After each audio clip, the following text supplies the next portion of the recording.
স্ত্রী সন্তান ফেলে স্বামী অন্য মহিলা নিয়ে পালিয়ে গেল। স্ত্রী কোলে সন্তানকে নিয়ে থানার দুয়ারে দুয়ারে ঘুরছে, পাচ্ছে না কোনো সুবিচার।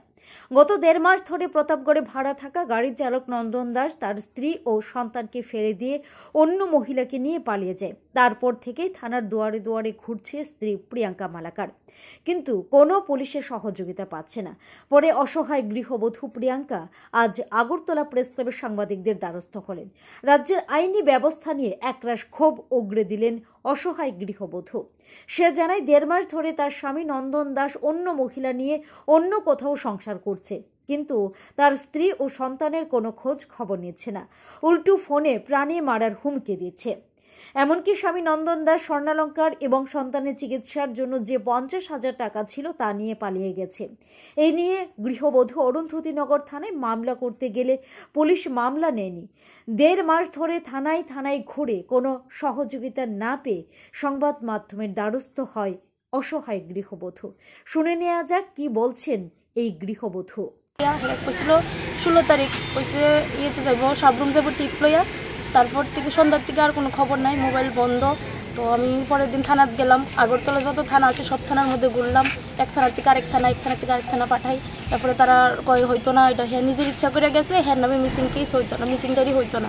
তারপর অনেক ঘুরে টুরে সাইডা ইয়ে কইরা আমি এডিনগর থানার মধ্যে 29 তারিখ গিয়েছিল, হ্যাঁ নামে মিসিং ডায়েরি করছি।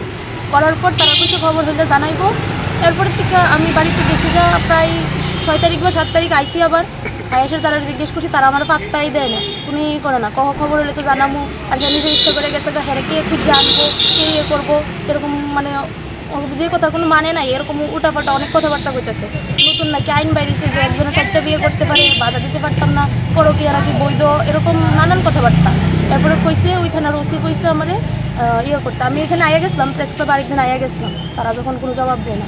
প্রেস ক্লাবের থেকে একজন দাদা কইয়ে দিছে ওই থানার মধ্যে ফোন করে ওসিরে যে এরকম এরকম একজন মহিলা আইছে, তোমরা কেন এটা দেখতেছো না, হাজব্যান্ডের খোঁজটা কেন ইয়ে করতেছো না। কেন কইছে আমারও কয়ে দেন ফোন করতে, 3টার পরে আমি কথা কম। তো আমি ফোন করলাম, ফোন করার পরে উনি কইছে কেস দিতে মহিলা থানাতে। আমি কইছি আচ্ছা ঠিক আছে। মহিলা থানার মধ্যে কেস লিয়ে আইসি, তারা কয় হেরে না পাইলে রাখতো না কেস, এই না সেই না। 2 দিন আইসি, একদিন আইসি পরে কইছে আবার পরের দিন আয়েও ম্যাডাম তারা থাকবে। আবার পরের দিন আইসি, গত শনিবার দিন আইসি পরে তারা কেস রাখে না, শুধু খাতার মধ্যে কমপ্লেন লেখছে, এতটুকু কইছে তুমি যাও আবার এডিনগর থানার দিয়া কো হ্যাঁ লোকেশন, টাওয়ার লোকেশন বার করতে ইয়ে করতে। আবার গেছি এডিনগর থানার মধ্যে গিয়া তারা নাম্বার দিছি যে এই নাম্বারে হ্যাঁ আমার হোয়াটসঅ্যাপে ফোন করে হুমকি ধমকি দিতেছে। আর হ্যাঁ যাওয়ার সময় আমার টাকা পয়সা ঘরের মধ্যে 50,000 টাকার মতো আসলো, আর গলার চেন টেন, বাচ্চার স্বর্ণের জিনিস আর আমার ডকুমেন্টস সব নিয়ে গেছে। বিয়ে হয়েছে 2020-এ। এমনি ও যে গেছে কত জিনিস? 1.5 মাস হয়েছে। আপনার সঙ্গে কি কন্ট্যাক্টে আছে?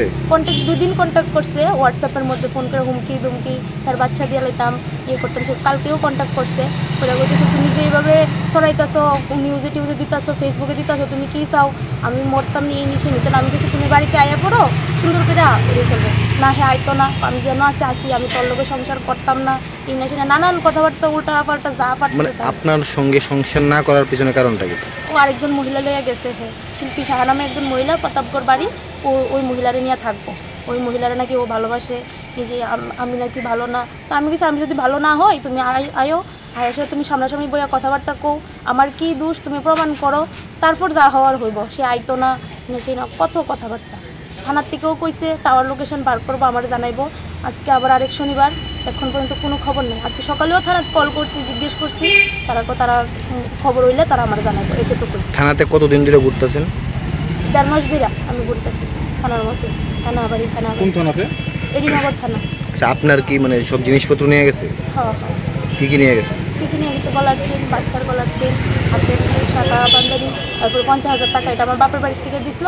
এই টাকাটা বাচ্চার চিকিৎসা, হাতের প্রবলেম আছে, হাতের অপারেশন লাগবে। আর ডকুমেন্টস লিয়ে গেছে আমার, ডকুমেন্টস বলতে Aadhaar card, I card, PAN card, আরও মেরিট সার্টিফিকেট, ওইগুলো নাকি সে খুঁজে লাগছে আমার পয়সা হোয়াটসঅ্যাপে। শ্বশুরবাড়ি কোন জায়গাতে আপনার? শ্বশুরবাড়ি বিশালগড়, আর আমরা কবিরাজ টিলা ভাড়া থাকতাম। আপনার বাড়িতে? আপনার বাড়ি? আমার বাড়ি জিরানি আছেন কলোনি। শ্বশুর শাশুড়ি কী করে? শ্বশুরের সাথে তো যোগাযোগ নাই, ওখানে থাকে না। তো আমার শাশুড়ি হেরে আর হের বাইরে নিয়ে বাপের বাড়িতে থাকতো আড়ালিয়া, ওইখানে আছে। শাশুড়ি কয় আমরা কি করুম, তোমার সুখের লিগে হয়ে গেছে গা আমার থেকে, মানে তুমি কি লিগে রাখতে পারছো না আমি জানি না, আমার কইও গেছে না কিছু না। কিন্তু কালকে জানতে পারছি ওই আমার শাশুড়ি নাকি এর সাথে যোগাযোগ করতেছে, ওই ফেসবুকে দেওয়া হয়েছে। এখন আপনি কি চান? এখন আমি চাই হ্যাঁ যেখানেই থাকুক হ্যাঁ খুঁজে বাড়ি করা হোক, হ্যাঁ আমার সামনে আনা হোক, সেই কী চাই বই একটা কথাবার্তা হোক, আমার কাগজপত্র যা আছে সব দিয়ে লাগ, আমার বাচ্চাটার একটা ব্যবস্থা করুক, সে যদি আমার সাথে নাও খায় একবারে সব কিছু শেষ করে দিতে যা খুশি তা করুক, আমার দেখার বিষয় না। Bureau report, New Zealand's.